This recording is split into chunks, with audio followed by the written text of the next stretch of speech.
Sveiki dar kartą visi, ačiū, kad neišsibėgiojat, lieka tolimesniai diskusijai. Tai šiek tiek, pirmą pristatysiu žmonės, tada papasakosiu ir labiau pristatysiu diskusiją, nes manau šiek tiek į šią diskusiją įvedimo šiek tiek reikės. Tai turim Tadą Kazakavičių, fotografą, vieną iš šio renginio organizatorių.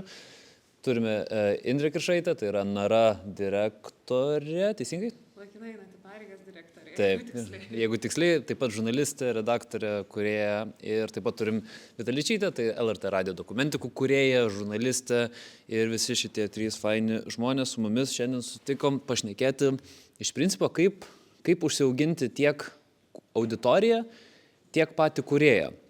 Ir čia iš to gimė šita mintis paorganizuoti šią diskusiją, nes elementariai dokumentinė fotografija tampa, ar visada buvo, nežinau, šiek tiek nišinis produktas po truputį, ar ne? Daug kartų esu žmonėms pasakojęs šią istoriją, kaip publikavę foto pasakojame viename iš lietuviškų portalų, gavom komentarų maždaug, pradėjau scrollinti tavo tekstą, staiga tekstas baigėsi, prasidėjo nuotraukos, tai kas atsitiko straipsniui, ar ne? Tai pradeda nuo to, kad yra auditorijos, kuri nelabai supranta, kas yra tas fotopasakojimas, fotodokumentika ir taip toliau, iki to, kad elementariai daug kūrėjų nėra. Ir mes bandom juos įvairiai prisikviesti ir viena iš tokių mašinų tam esam būtent ir turim Vilniaus fotografijos rato festivalį ir patys tikrai augam kaip fotografai, tuomet, kai dar Jonas Staselis organizavo šį festivalį. Ir dėl ko šitos žmogeliukus mes turim šiandien čia, būtent dėl to, kad tikrai stebėjom ir matėm ir gerbėm, kaip jūs auginat tiek savo kūrėjais, tiek savo auditoriją, ar ne? Tai Nara kaip pavyzdys tikrai, nežinau, ar yra iš Naros edukacinių visokių iniciatyvų žmonių čia šiandien? Ne visai turbūt, bet gal kažkas yra, bet bet tikrai matom, kiek daug Nara, Indrė irgi asmeniškai investuoja laiko į ugdyti žmonės, mokymus vesti ir tiesiog, kad suprastų, kas yra, ar tai lėtoji žurnalistika, ar tai išplisti, ar pasakojimas bendrai, tiesiog nutolti nuo to žiniasklaidos, kurią mes šiaip vartojam kiekvieną dieną, kur yra greita, dažnai paviršutiniška ir panašiai.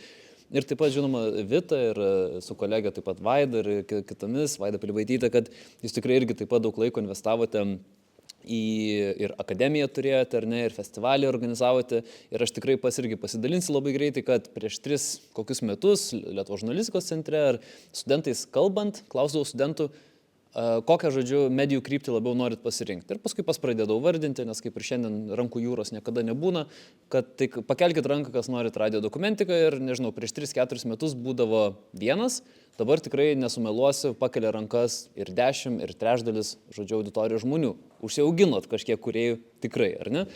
Ir mes taip pat pagalvojom, kad, žinai, visai fainai būtų užsiauginti ir tų dokumentikos kūrėjų, kurie tiek pat ir edukuos auditoriją ir panašiai. Tai šiandien apie tai šiek tiek ir pašnekėsim. O Tadas, žinoma, iš tos fotografinės pusės taip pat užduosiu kolegai sudėtingų klausimų, tai kiek mes tos dokumentinės fotografijos, kiek mums reikia ir kiek kas iš viso dabar yra. Tai gal trumpai tiesiog, kad aš jūs taip labai grubiai ir greit pristačiau, gal tiesiog irgi po sakinį apie save ir galbūt irgi kokių refleksijų jau šią temą galime. Sveiki dar kartelį, tai kaip jau ir Benas pristatė, esu vienas iš iniciatorių, tęsėjų. Iniciatorius, norisi pabrėžti, buvo Jonas Staselis, 17 jau metų, 17 kartų inicijavo šitą festivalį, mes šiais metais perėmėm, bet šiaip esu fotografinės dokumentikos, kartais sakau, kad truputėlį labiau poetinės dokumentikos atstovas, savo kūrybą. Labai dažniausiai pradėdavau nuo savo idėjų, savo minčių, nesusikoncentravęs ir galbūt atsitraukęs tiek nuo fotožurnalistikos pasaulio, nes, sakykime, turiu savo tam tikrą supratimą, kaip tai turi atrodyti ir kaip tai turi vykti. Tai, kas žino, tai ačiū labai.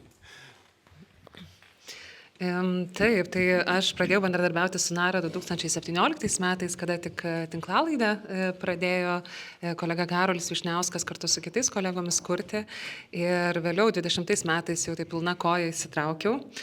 Labai erzina tas bumsėjimas, turiu pasakyti. Toliau. Bet čia yra tik dėl kameros jis mikrofas, ar ir kad žmonės girdėtų. Girdit? Taip pakišti, va taip pat tada mažiau. Taip, gerai. Tai vat, ir daugiausiai dirbu su garsu. Mano patirtis anksčiau yra su naujienomis, LRT radijo naujienų tarnyboje, vėliau pradėjau dirbti su dokumentikomis ir tokiu ilgesniu formatu, tai garso dokumentikos ir taip pat tekstai, vadinamieji longrydai. Tai dirbu prie to ir pati kuriu, ir redaguoju, ir daug užsiemu edukaciją skirtingą ir su moksleiviais. Gal sakyčiau, didžiausia dalis yra moksleivių regionuose ypač, taip pat su mokytojais dirbam, su studentais. Būna kartais ir pasikviečia kokią instituciją, kuri nori pradėti kurti podcastus, pavyzdžiui. Tai įvairus, sakyčiau, spektras, visigi nori dabar podcastus kurti. Tai tiek. Tai mano vardas Vita, kaip mane pristatė, ir LRT radijoje radio dokumentikas, kuriu jau beveik 10 metų reguliariai ir buvo anksčiau bandymai šiek tiek dar seniau. Ir kodėl pasirinkau radio dokumentiką, tai nes šį pradėjau savo karjerą radijoj nuo naujienų tarnybos ir supratau, kad man žinių formatas netinka prie tiesiog mano asmenybės, nors tai yra labai svarbus dalykas, bet suprasdavau, kad kai kurie dalykai, kuriuos pasakydavo vieną dieną, kitą dieną jau pasidaro nebeaktualūs arba net netiesa, ten kažkokie skaičiai pasikeičia vieną dieną vienokie, kitą dieną kitokie. Ir man buvo tie pabandymai daryti radio dokumentiką, buvo tas toksai paragavimas to kažkokio kito žanro, tos lėtosios žurnalistikos, apie ką Benas užsiminė, ir supratau, kad būtent tai yra žanras, per kurį galima labiau atvaizduoti ir parodyti, supažindinti su žmonių gyvenimais, su žmonių istorijomis, su tokiamis, kurių mes negalime išgirsti tiesiog per žinias. Ir supratau, kad garsų pasaulis yra tam labai, labai paveikus. Tai jo, ir dar apie tą auditoriją, kad šiaip dar mano tokia kaip funkcija komandai yra viena yra dirbti su žmonėmis, kurie ateina pas mus ir sako, kad mes norėtume padaryti radio dokumentiką, tai aš būtent tokiem laisvai samdomėm, pavadinkim, kūrėjams padedu vystyti jų idėjas. Ir šiuo metu dabar darom dar ir Radio akademiją. Šiuo metu vyksta, tai yra toks projektas, nežinau, ar dabar jau papasakot. Radio akademija, čia tokia jo reklama. Tai Radio akademija yra toks projektas, kai mes kviečiam bet ką, yra atviras kvietimas bet kam iš visuomenės teikti paraiškas, kandidatuoti, prisijungti prie 3 mėnesius vykstančios programos, kai mes padedam bet kam, kas nori sukurti savo garso pasakojimą. Ačiū. Labai trumpai iš tiesų pamiršau paklausti, ar kas nors kūrėt podcastus ar radio dokumentikas iš auditorijos? Pakelkit ranką, jeigu taip, tada žinosim, kokią auditoriją šiandien turim kartu. Aha, porą. Ar kas dirba su fotografija, ar fotkina? O, teisingo festivalį, tai gerai. Tai aš uždaviau, aišku, šiek tiek toną su ta auditorija ir nežinau, ar ne per daug... Ne per skambiai pasakiau, kad jūs auginat ir užsiauginat ir kūrėjus ir tą auditoriją. Gal tiesiog pareflektuokit, ar turit refleksijų, ar bendrai buvo toks tikslas, gal tada irgi, Vita, gal nuo tavęs ir pradedant, tada, ar buvo toks tikslas iš tiesų užsiauginta kūrėją ir auditoriją, ir kaip jūs prie to klausimo ėjot? Gal taip konkrečiai, kad augintume auditoriją, tokio tikslo pačioje pradžioje iš tiesų nebuvo, nes darbas Lietuvos radijui turi šiokį tokį privalumą, kad apie tai galvoti tarsi reikia mažiau, bent jau anksčiau, kai mes pradėjom radio dokumentikas. Paskui vėliau prasidėjo, kažkaip tarsi svarbiau žiūrėti, kiek ten tų perklausų ir panašiai. Bet be abejo, kad kuriant radio dokumentikas mes galvodavom apie savo auditoriją. Bet pačioje pradžioje iš tikrųjų labiausiai buvo sunkiausia arba didžiausias iššūkis ir apie ką viskas sukosi, tai kaip užsitikrinti apskritai savo pozicijas, kuriant radio dokumentiką, kadangi tai buvo, pavadinkim, naujas žanras ar dar neįsitvirtinęs žanras tiek LRT radijui, bet ir tiek Lietuvoje tuo metu dar nebuvo nei tie podcastai tokie populiarūs ir apskritai istorijų pasakojimas garsu nebuvo taip išvystytas ir mums pačioms nebuvo aišku, kas čia yra per... Dar buvo labai daug prieš akis, kiek ko išmokti.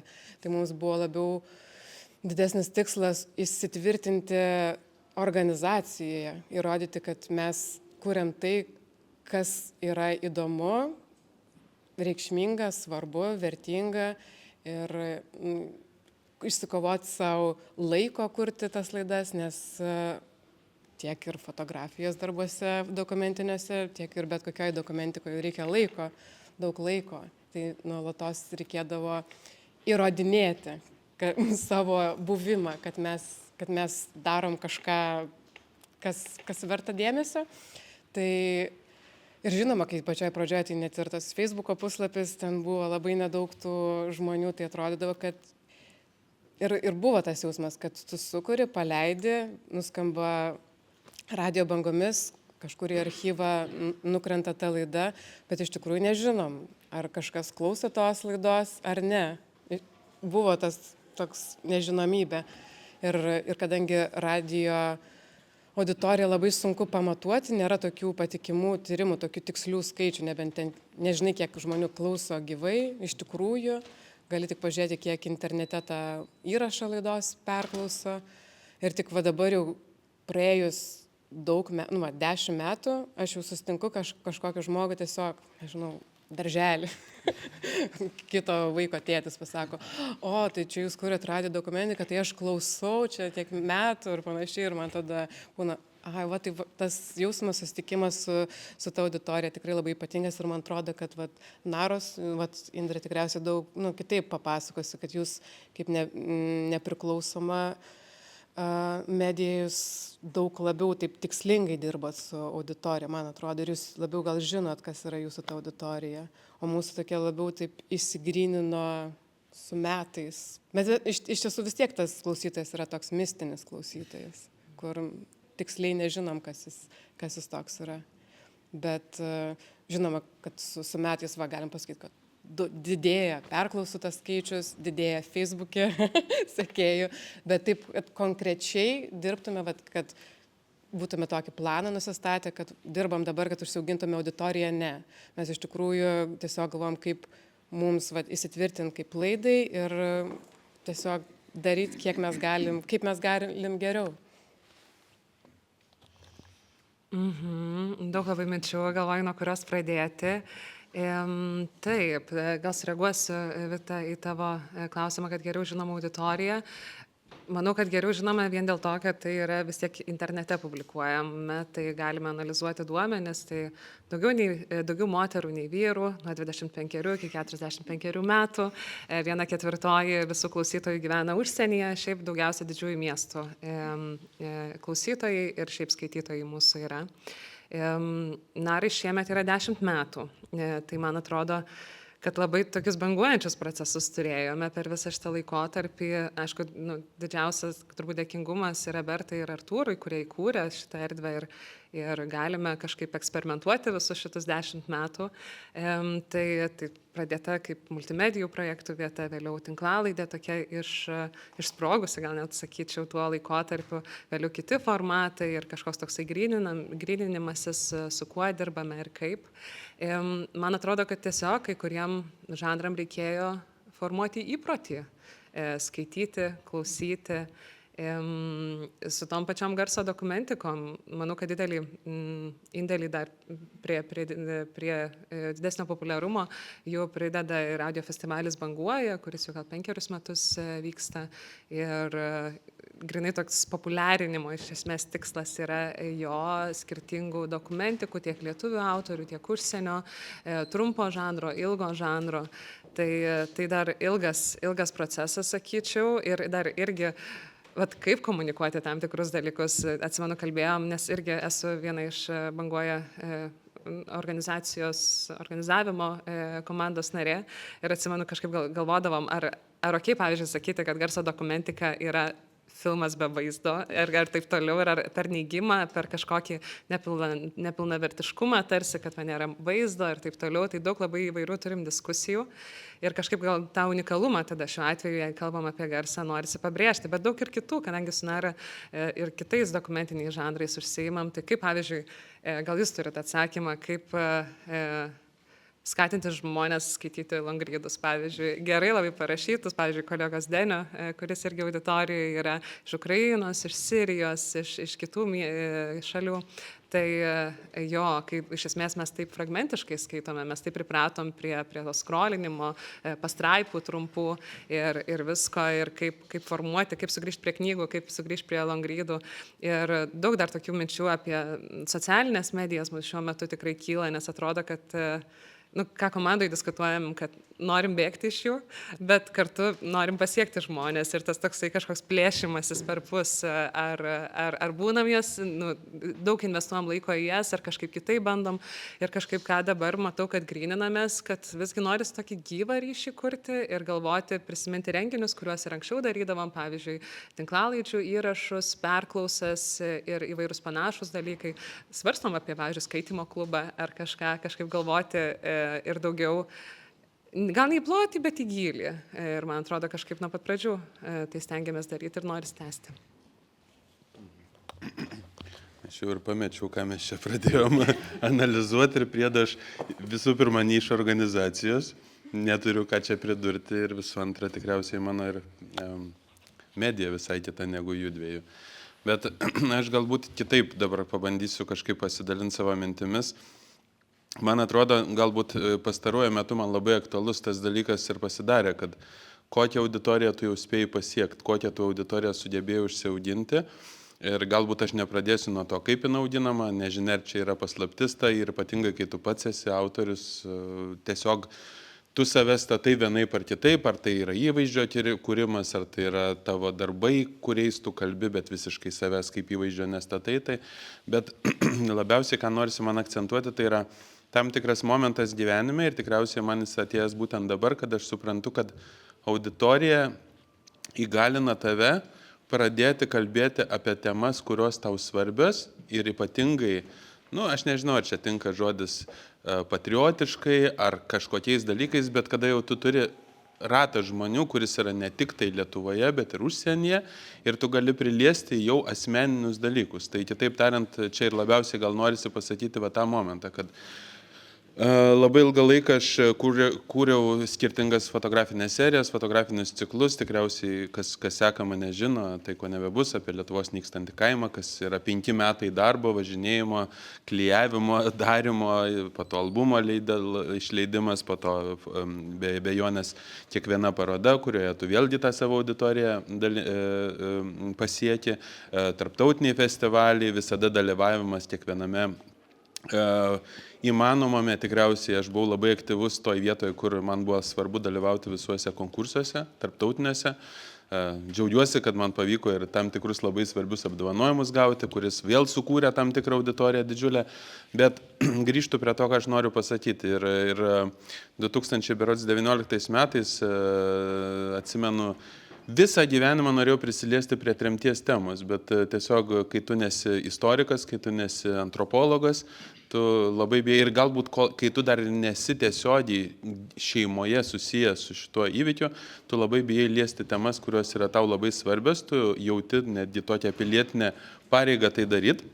Ir aš kūriau tuo momentu, bet čia vėlgi prašoksiu aš tą dalyką, Pernykštis sniegas, tokia fotografinė serija, tai tokia kaip ir multimedija, iš principo tai yra garsas, pasakojimai, istorijos, fotografija, tam tikri net objektai, kurie po to buvo eksponuojami parodose.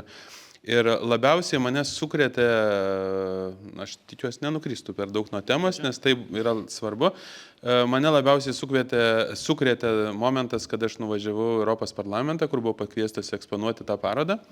Ir aš su Europos parlamento nariais diskutavau, ne kartu aptarinėjome, bet diskutavome, kas buvo Sibiro tremtis.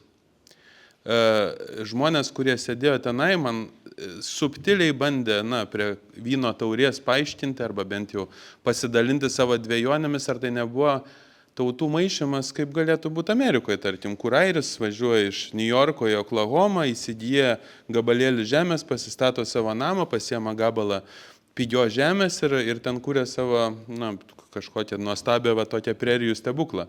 Tai kartais aš išgirsdavau tokius momentus ir tai mane labai labai stipriai šokiravo ir man atrodo pirmą kartą aš supratau, Tadai, pabaigiai tą fotografinę seriją, darbas kaip ir pasibaigė, tu nebeturi kur įdėti, bet tu supranti kitą dalyką, kažkas yra ne taip ir tu turi priemonę dabar tą dalyką pasakot.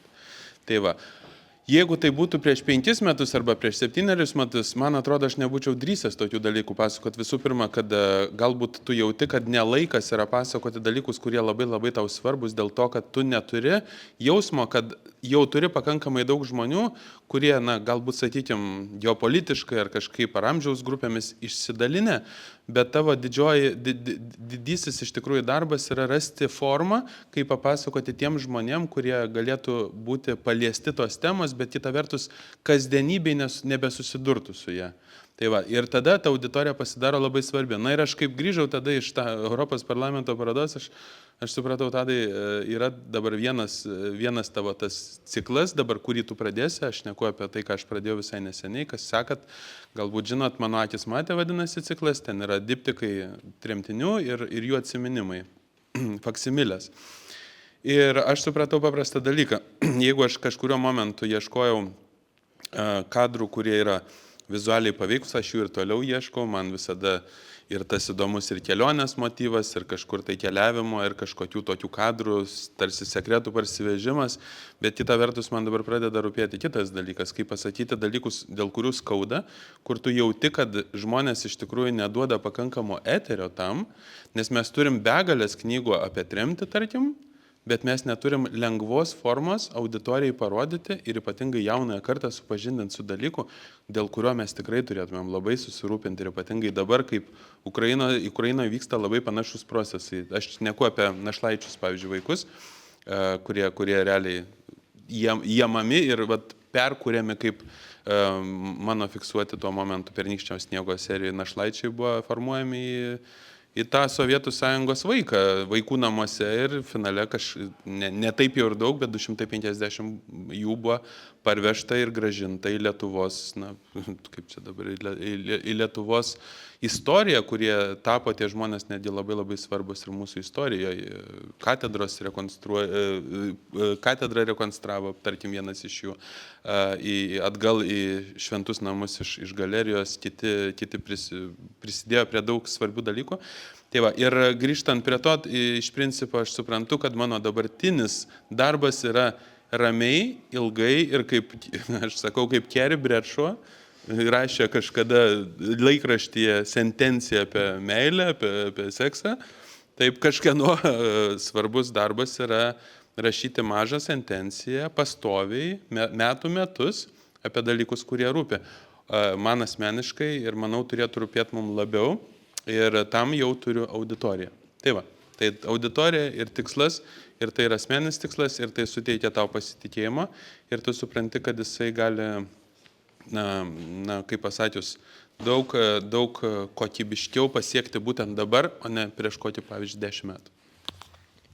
Bet šiek tiek nenoriu Tado dar paleisti, paprovokuoti šiek tiek, kiek iš tiesų taip yra auditorija, turi tą, sakykime, vėlgi mašiną, su kuria tu gali kalbėti apie sudėtingas temas, bet čia gal paskui irgi galėsite ir iš auditorijos pareflektuoti, kiek ta dokumentinė fotografija iš tiesų yra tokia, nežinau, ar nišinė, ar elitistinė, galbūt strigusi ten parodose, sunkiai išnešama į plačią, sakykime, visuomenę, pasiekiama tik, jeigu turi tame interesą, kiek tai yra kiek tai yra, galbūt paminėsiu žodį, elitistinis dalykas, kuris yra tik tam tikrose ratuose priimamas, galbūt, nežinau. Tai man atrodo, šitoje vietoje vėlgi grįžtu aš prie to, kad aš akivaizdžiai turiu netgi labai aišku supratimą, kai tu pasidalini tam tikrais vaizdais, akivaizdus pik yra tam tikrais, na, patiktukais, komentarais ir taip toliau. Ir tada tu matai tam tikrus procesus ir aš dabar neatsimenu, kurį iš jūsų ir minėjo tą dalyką, kad ilgainiui po savaičių kelių tu išgirsti, kad iš tikrųjų skaityta ir matyta ir klausyta ir sužiūrėta ir įsigilinta. Ir aš akivaizdžiai matau, ir dar tarp kitko ir su Artūru Morozovu kolega labai apie tai ir diskutavom iš principo.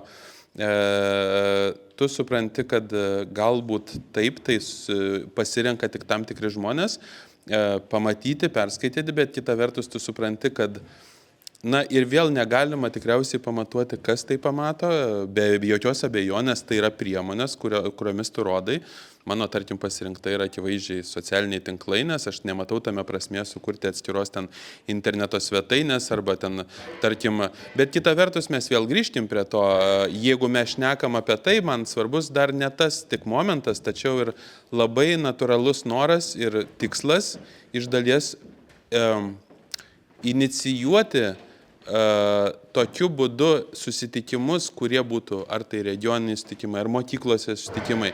Ir šitą priemonę, kada jinai, galbūt, sakykime, įsibėgėjusi, pradėti naudoti ir ne tik tai socialiniai medijoje, bet kita vertus, pradžia turi vienokių ar kitokių būdų, kuriuoj tu įsivaizduoji, kad jinai gali egzistuoti, vis vienin turi egzistuoti.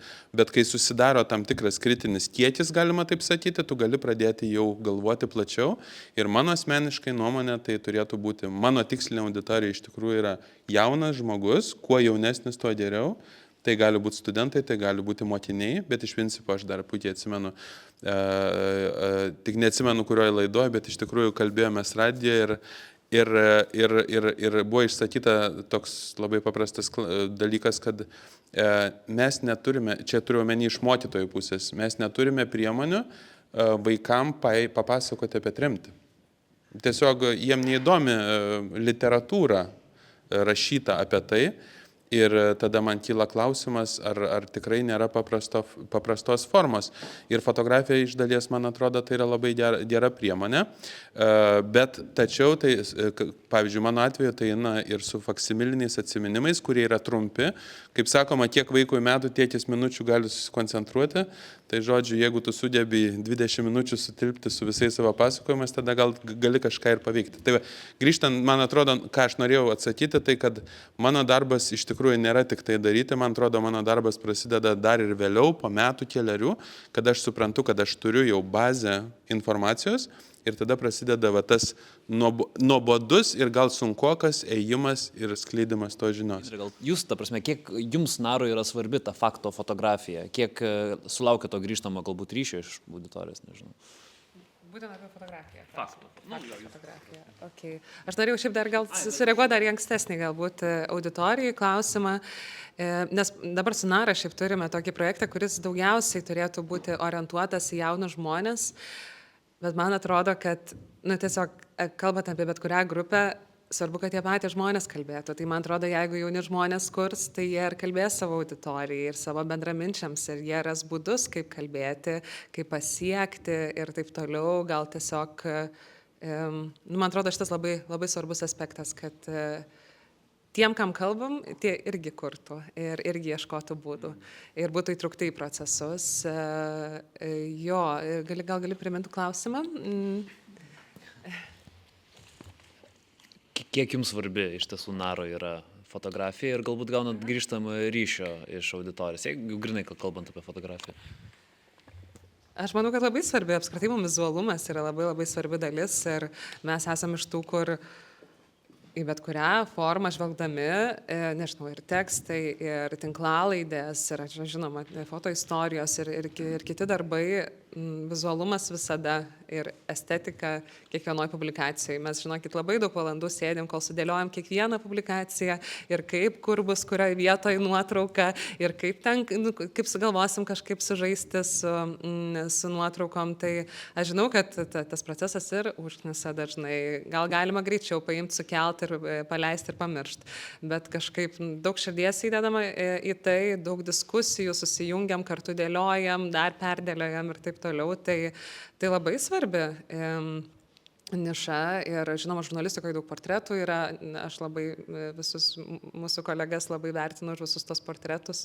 Kai kurie kolegos, aš pati kaip auditorija irgi, man kartais atrodo, kad kai kuriuose fotografijose gali žmogaus sielą pamatyti ir tai atrodo tiesiog galbūt nedidelė paprasta publikacija, bet tiesiog kažkoks tas toks poveikis tokio stiprumo. Tai vizualumas, aš nesakyčiau, kad visada buvo vienas svarbiausių mūsų sričių, nors užsiemam daug plačiau kuo. Bet aš manau, kad tai yra dėl to, kad du fotografai kūrė Narą. Tai labai natūraliai nustatė toną, kaip turi būti toliau visus šitus metus. Man? Taip, atsiprašau. Ne, tai iš tiesų norėjau Vitos irgi ir paklaus, kad, nežinau, jeigu taip šiek tiek šaržavau, kad ar ne elitistinė ta dokumentinė fotografija, šnekėjom šiek tiek, kiek daug investuojate laiko į tą fotografinį ten panaudojimą, sakykime, jūsų publikacijose, tai jeigu perinam prie radijo tos, ar ne, tai ar tai yra lengviausiai pasiekiamas mediumas, ta prasme, kiek kartų buvo prognozuota, kad radijai garsas išmirs ir panašiai, bet, evoliucionuoja panašiai, tai jo, gal šiek tiek minčių apie tai turite. Tikrai, man atrodo, kad dabar jau mažiau tų tokių prognozių, kad radijas mirs, nes atrado naujų būdų, kaip gyvuoti irgi patampant podcastais. Ir kitaip tas visas vajus prasidėjo podcastų, tai kažkaip ir paaiškėjo, kad vis dėlto žmonėms yra patogu ir tinka tas garso formatas. Bet šiaip dar kai galvojau apie tą auditoriją, jeigu galima, jo, aš tiesiog taip į tai, ką jūs kalbėjote, jeigu jūs, pavyzdžiui, labiau į jaunimą orientuojatės, aš kažkaip beklausant jūsų galvoju, kad jo, gal mes ir galėjom labiau dažniau galvoti apie savo tą tikslinę auditoriją, bet tiesiog faktas yra tas, kad radijo, kaip bebūtų, mažiau klauso jaunas žmogus. Tai šiaip labai dažnai, netgi konkrečiomis temomis mes galbūt labiau netgi orientuojamės į tos žmonės, kuriems tiesiog trūksta pažinties su tam tikrais žmonėm, su tam tikrom temom. Jie galbūt, sakykime, mes norim pasiekti tuos svyruojančius. Jeigu būtų ten kokie, sakykime, ten vieni už Trumpą, kiti prieš, ta prasme, labai tokios aiškios stovyklos ir viena stovykla tokia, kur abejojanti. Tai iš tikrųjų daug tų žmonių, sakykime, ar tiesiog iš nežinojimo turi vienokių ar kitokių nusistatymų prieš kažkokias grupės. Tai tikrai, net čia buvo labai dar seniai, gal netgi jau beveik prieš tos 10 metų, kai kolegė Indrė sukūrė laidą, kuri tuo metu radijui buvo kažkas tokio, ne tik radijui, bet ir apskritai tuo metu visoje medijoje apie, kaip čia, man dabar tik angliškai, transgender žmonės. Translyčių žmonės, ačiū. Tai mes po tos laidos sulaukėm daug žinučių ir ne kažkokių heito žinučių, bet kaip tik žmonių, kurie pavyzdžiui, parašė, kad aš geriau dabar supratau tos žmonės. Ir tai yra tie žmonės maždaug mūsų tėvų amžiaus. Kaip, pavyzdžiui, kokia mano mama. Jinai tiesiog nežino, ką galvoti arba apie tus pačius migrantus, nes šiaip jeigu įsijungi bendrą tą srautą žinių, gali susidaryti tokį galbūt labiau vis tiek neigiamą poziciją, kad tiesiog kelia grėsmę sienai ir panašiai, bet kai įsigilini, kad tai yra daug labiau kompleksiškas dalykas, daug labiau kompleksiška tema ir tada, mano mama tiesiog yra geras tas indikatorius, kai po tokių laidų, kaip Sigitos, kuri pelnė tarptautinį apdovanojimą apie karį ir migrantą, jeigu kas dar neklausėt, kur padeda, kažkas tikrai įsilinksmino, padeda tiesiog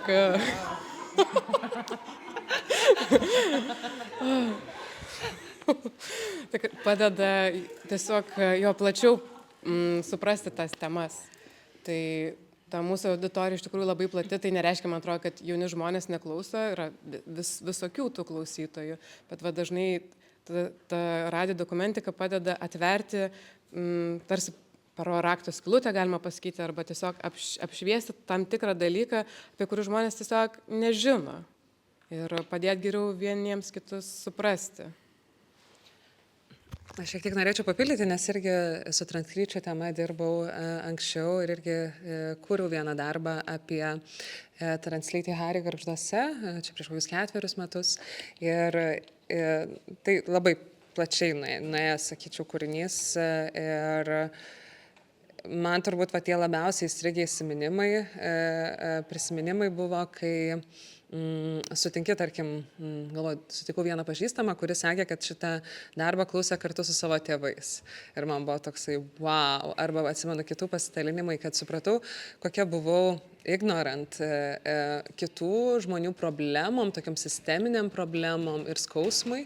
Tai, Vita, tu pradžioje šiek tiek minėjai apie tą naujienų ir kad tas apie formatą ir kad tau asmeniškai sakė, jis neprigijo, tai man kažkaip aš gal irgi naujienų visą formatą žiūriu tokius kaip metraštininkus, kurie kiekvieną dieną fiksuoja ir jaučiu, kad ant jų pečių galim tada stiebtis mes ir tada kažkaip steptelti, giliau pasižiūrėti, ramiau ir iš esmės manau, kad tik toks būdas yra veikiantis sudėtingoms temoms, nes jeigu tas sudėtingų temų greit nepapasakosi ir greitų pokalbių vienu neišspręsi. Ir man atrodo, reikia tokio kuruoto prisėdimo ir gilinimosi ir tada jau galime kažkokį pradėti dialogą ir kažkaip siekti pokyčio. Dar kartą atsisuku į auditoriją, gal kas pagalvojat, kaip iš tiesų tą fotografiją galima padaryti labiau prieinamą, pasiekiamą, ar taip pat gal turit kokių refleksijų apie temas, kurias kalbam, galbūt apie tą nepasiekiamumą, elitizmą, galbūt kaip irgi šaržavau, gal kas nors turit minčių. Gerai? Gal tada norėčiau apsukti klausimą atgal, gal patys autoriai galėtų pasakyti, kokių reakcijų sulaukia ne tik iš kolegų, kurie dirba panašiose srityse, bet iš žmonių, kurie susidomi ir skaito, pasižiūri, pasiklauso jūsų padarytų darbų. Gal klausimo apsukimas? Narai, Indrei turbūt būtų, ar ne? Ar Indrei turbūt klausimas?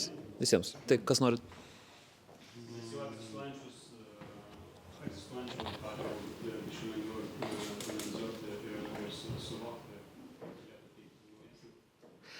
Aš esu labai dėkinga šiaip Naros auditorijai dėl to, kad tikrai yra atgalinio ryšio ir aš, kadangi prieš tai dirbau naujienų tarnyboje radijuje ir kartais, nuoširdžiai pasakysiu, jausdavus, kad kalbėdavau kaip su siena, nes net ir kartais vedėjai kitus reikalus darydavo, nes turi kaip tik laiko, kolega kalba, tai turi laiko pasiruošti galbūt kitam pokalbį ir žinok, patikima, viskas gerai, bus gerai pakalbėsi ir tiek, ir toks kažkaip taip kažką kalbi, niekas atrodo tavęs neklauso, po to tai supranti, kad klauso ir ten po to tėvai pasakoja, kad jų bendradarbiai pasakoja, kaip klauso ir taip toliau. Tai, ir aš, man atrodo, wow, kokia vertybė šiaip yra, kad jūs tokią pasiekėt su radio dokumentika ir apskritai su radijum tokią auditoriją, kurios kitais internetu ar kitais būdais labai sunku pasiekti yra ir kartais ir norėtųsi su tam tikrom temom pasiekti ir su visom norėtųsi, žinoma, bet nu, vis tiek turi savo kažkokią turbūt kryptį išsigryninti. Tai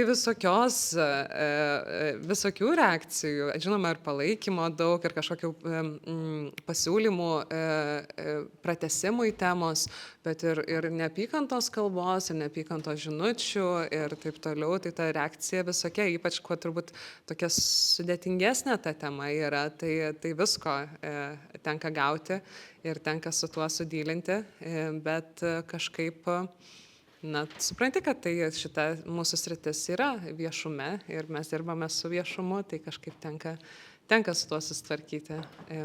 Tai vat.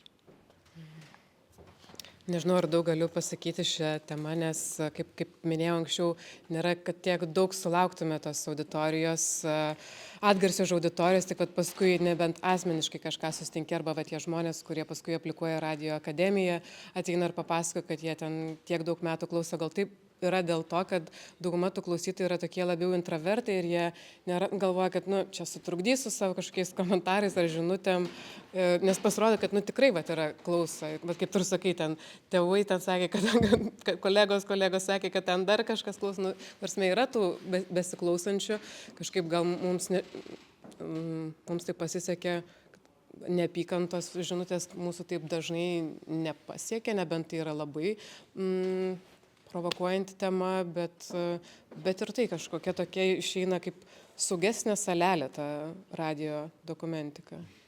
Man atrodo, kad kažką dar norėjau pasakyti, bet gal prisiminsiu. Aš norėjau pridurti, nes vieną dokumentiką tiksliau pergrojome. Vadinasi, aš nesusikalbu su savo tėvais, jie palaiko Rusiją. Tai iš esmės, kaip karas Ukrainoje keičia šeimose santykius. Ir susiekė iš LRT radio dokumentikos kolegė Vaida, nes buvo nominuotas šitas kūrinys vienam konkurse.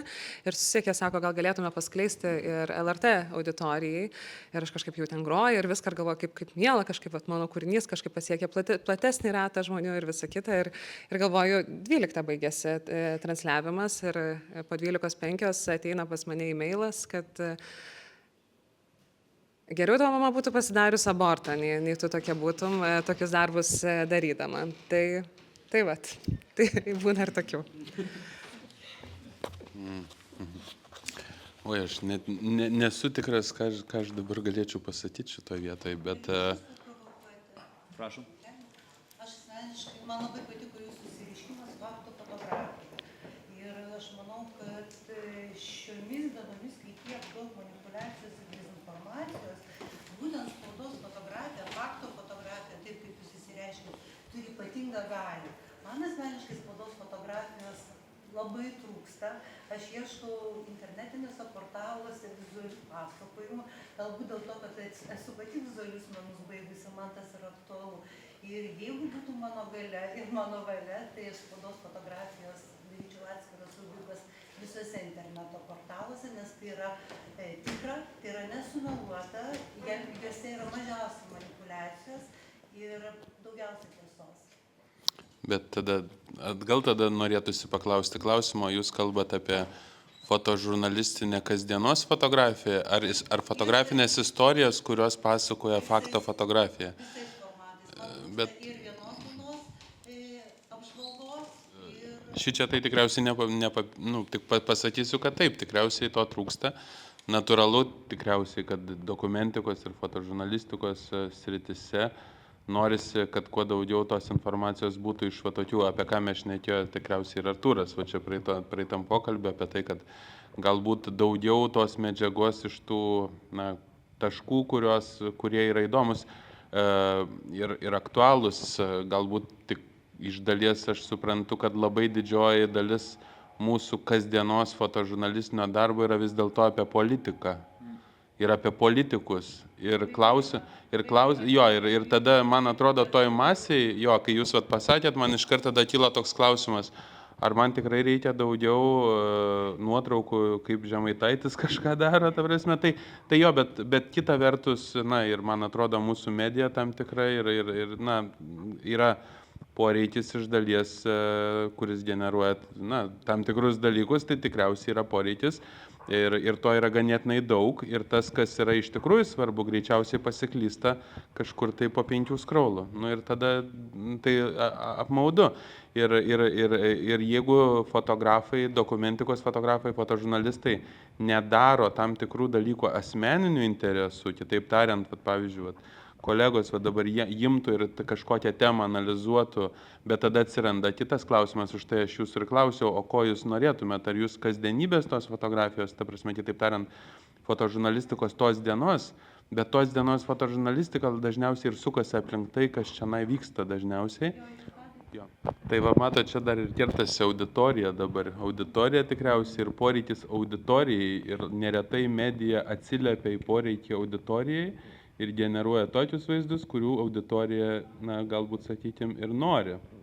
Tai čia toks, aš nežinau, toks dvilypis man jausmas iš tikrųjų, nes aš tai ir klausiu labai aiškiai to klausimo, nes ta kokybinė fotožurnalistika, dokumentinė fotografija vis dėlto nėra greita.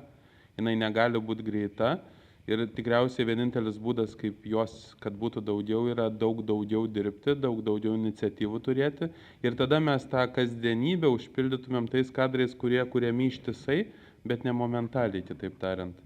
Šiais laikais labai, aš galbūt netgi pasakyčiau kaip fotografas, ir čia visiškai gal su auditorija nebesusijęs klausimas, bet labai sunku atliepti tokio kasdienybės grožio šiais laikais, nes jis toks labai painus terminas.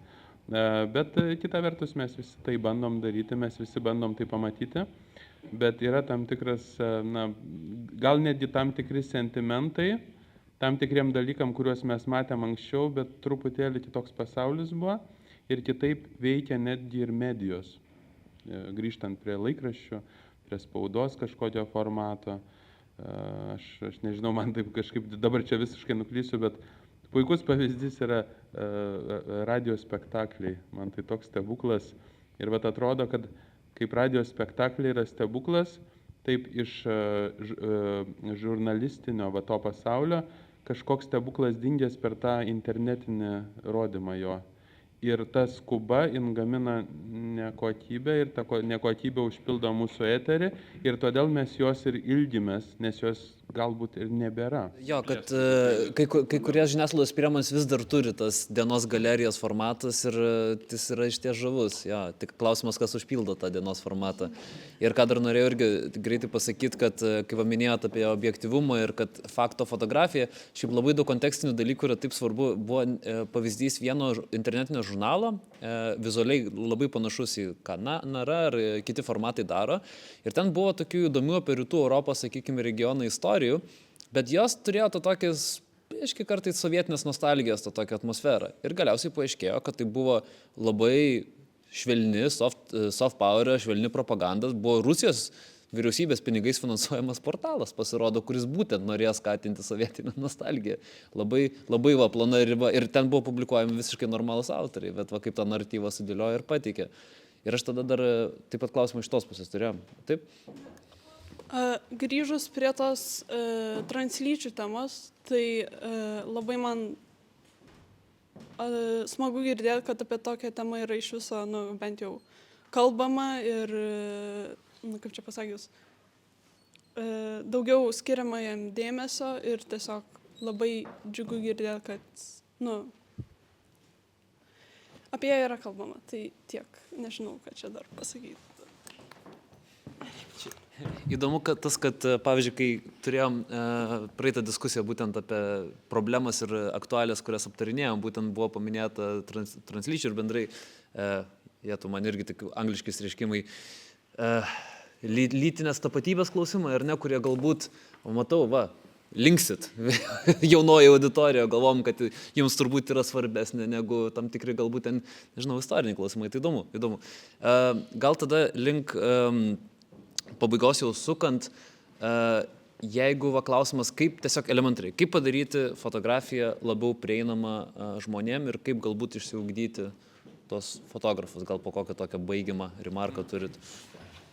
Tai aš tai grįšiu tikrai prie to, gal truputį ir užkabinau, tai man atrodo, kaip mes užaugam, kaip mes subrestam kultūriškai, galbūt užsiaudinę tą auditoriją tam tikrą, ta auditorija tau suteikia tam tikro pasitikėjimo ir tvirtumo savyje savo tokioj pozicijoje, tada ateina tas naujas etapas, kuriame tu turi pradėti galvoti apie tai, ką tu gali padaryti, kad tą auditoriją išplėsti, bet jau tikrojom jos formom. Ir kita vertus, man atrodo, visų mūsų, kurie nori pasakoti vienokias ar kitokias istorijas, pagrindinis darbas iš tikrųjų rasti tą žmogų, kuris svyruoja. Man labai patinka tas išsireiškimas, kuris vis dėlto sviruoja. Tai darbas yra iš tikrųjų praplėsti visą tai ir didžiausia užduotis yra tikriausiai eiti pas žmogų ir pasakoti, o kokią istoriją tu pasakosi, jau tu pats pasirinksi.